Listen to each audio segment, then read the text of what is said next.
ನಮಸ್ಕಾರ ಸ್ನೇಹಿತರೆ, ನಾವು ಇಂದಿನ ವಿಡಿಯೋಗಳಲ್ಲಿ ತುಳಸಿಯ ಬಗ್ಗೆ ತಿಳ್ಕೊಂಡ್ವಿ. ತುಳಸಿಯನ್ನು ಎಲ್ಲ ದೇವರಿಗೂ ಅರ್ಪಿಸ್ತಾರೆ, ಆದರೆ ಗಣೇಶನಿಗೆ ಮಾತ್ರ ಅರ್ಪಿಸೋದಿಲ್ಲ. ಇದು ಯಾಕೆ? ಗಣೇಶನಿಗೆ ತುಳಸಿ ಅಂದರೆ ಯಾಕೆ ಆಗೋದಿಲ್ಲ? ಬೃಂದ ಸತ್ತ ನಂತರ ತುಳಸಿಯಾಗಿ ಯಾಕೆ ಹುಟ್ಟಿ ಬಂದ್ಲು? ಇದರ ಹಿಂದೆ ಒಂದು ಸಣ್ಣ ಕಥೆ ಇದೆ. ಬನ್ನಿ ಈ ವಿಡಿಯೋದಲ್ಲಿ ಆ ಕಥೆಯನ್ನು ನಾವು ತಿಳ್ಕೊಳ್ಳೋಣ. ಒಮ್ಮೆ ಗಣೇಶ ಗಂಗಾ ನದಿ ದಂಡೆ ಮೇಲೆ ಕುಳಿತುಕೊಂಡು ತೀವ್ರವಾದ ತಪಸ್ಸನ್ನು ಮಾಡ್ತಿರ್ತಾನೆ. ಅವನು ತಪಸ್ಸನ್ನು ಮಾಡ್ತಿದ್ದಂತಹ ಸಂದರ್ಭದಲ್ಲಿ ಗಂಗಾ ನದಿ ದಂಡೆಯ ಬಳಿಗೆ ಯಮಧರ್ಮರಾಜನ ಮಗಳಾದಂತಹ ತುಳಸಿ ಬರ್ತಾಳೆ. ಅಲ್ಲಿಗೆ ಬಂದಂತಹ ತುಳಸಿ ತಪಸ್ಸಿನಲ್ಲಿದ್ದಂತಹ ಗಣೇಶನನ್ನು ನೋಡ್ತಾಳೆ. ಅವನ ರೂಪವನ್ನು ನೋಡಿ ಅವನಿಗೆ ಮನಸೋತ್ಬಿಡ್ತಾಳೆ. ಆಗ ಅವಳು ಗಣೇಶನ ಹತ್ರ ಹೋಗ್ಬಿಟ್ಟು ಅವನ ತಪಸ್ಸನ್ನು ಭಂಗಗೊಳಿಸಿಬಿಡ್ತಾಳೆ. ಭಂಗಗೊಳಿಸಿ ತನ್ನನ್ನು ಮದುವೆಯಾಗಬೇಕೆಂದು ಕೋರ್ಕೊತಾಳೆ. ಆದರೆ ಗಣೇಶ ಹೇಳ್ತಾನೆ, ನಾನು ಬ್ರಹ್ಮಚಾರಿ, ನನ್ನ ಮುಂದೆ ಮದುವೆಯ ಪ್ರಸ್ತಾಪವನ್ನು ಮಾಡಬೇಡ ಅಂತ ಹೇಳಿ ವಿನಯಪೂರ್ವಕವಾಗಿ ಅವಳನ್ನು ತಿರಸ್ಕರಿಸ್ಬಿಡ್ತಾನೆ. ಗಣೇಶನ ತಿರಸ್ಕಾರದಿಂದ ತುಂಬ ಕೋಪಗೊಂಡಂತಹ ತುಳಸಿ, ನಿನಗೆ ನಿನ್ನ ಇಷ್ಟಕ್ಕೆ ವಿರುದ್ಧವಾಗಿ ಮದುವೆ ಆಗಲಿ ಅಂತ ಹೇಳಿ ಶಾಪವನ್ನು ಕೊಟ್ಬಿಡ್ತಾಳೆ. ಆಗ ಗಣೇಶನಿಗೆ ತುಂಬ ಆ ಬೇಸರದಿಂದ ಗಣೇಶ ಪ್ರತಿಯಾಗಿ ತುಳಸಿಗೆ ಶಾಪವನ್ನು ಕೊಡ್ತಾನೆ. ನೀನು ರಾಕ್ಷಸನ ಮಗಳಾಗಿ ಹುಟ್ಟು ಅಂತ ಹೇಳಿ, ಅಸುರ ಕುಲದವಳಾಗಲಿ ಅಂತ ಹೇಳಿ ಶಾಪವನ್ನು ಕೊಡ್ತಾನೆ.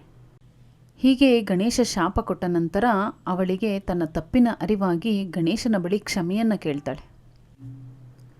ಆಗ ಕರುಣಾಮಯಿಯಾದಂತಹ ಗಣೇಶ ಅವಳಿಗೆ ಒಂದು ಮಾತನ್ನು ಹೇಳ್ತಾನೆ.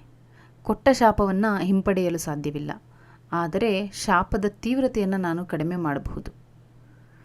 ನೀನು ರಾಕ್ಷಸನನ್ನು ಮದುವೆಯಾದ ನಂತರ ನಿನ್ನ ಪತಿವ್ರತ ಧರ್ಮದಿಂದ ನೀನು ಅಗ್ನಿಕುಂಡಕ್ಕೆ ಆಹುತಿಯಾಗ್ತೀಯ. ಅಂಥ ಸಂದರ್ಭದಲ್ಲಿ ಒಂದು ಗಿಡವಾಗಿ ಹುಟ್ಟು ಬರ್ತೀಯ. ಆ ಗಿಡ ಭೂಲೋಕದಲ್ಲಿ ತುಂಬ ಪವಿತ್ರವಾದ ಸ್ಥಾನವನ್ನು ತಗೊಳ್ಳುತ್ತೆ. ನಿನ್ನ ಗಿಡ ಇಲ್ಲದೆ ವಿಷ್ಣುವಿನ ಪೂಜೆ ಅಪೂರ್ಣ ಆಗುತ್ತೆ ಅಂತ ಅವಳಿಗೆ ಹೇಳಿ ಅಲ್ಲಿಂದ ಹೋಗ್ತಾನೆ.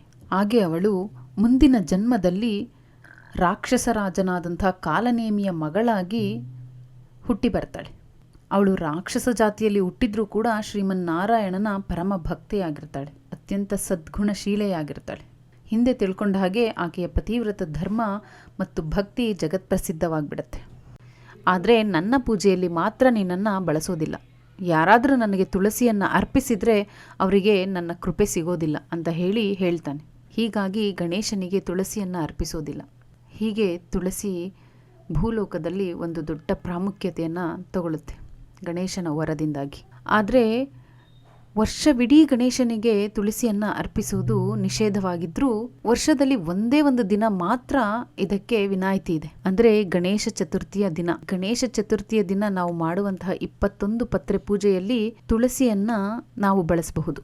ಅಂದು ಮಾತ್ರ, ಆ ಒಂದು ದಿನ ಮಾತ್ರ ತುಳಸಿಯನ್ನು ನಾವು ಗಣೇಶನಿಗೆ ಅರ್ಪಿಸಬಹುದು. ಅದನ್ನು ಹೊರತುಪಡಿಸಿ ಉಳಿದ ಯಾವುದೇ ದಿನಗಳಲ್ಲಿ ಕೂಡ ಗಣೇಶನಿಗೆ ತುಳಸಿಯನ್ನು ಅರ್ಪಿಸಬಾರ್ದು.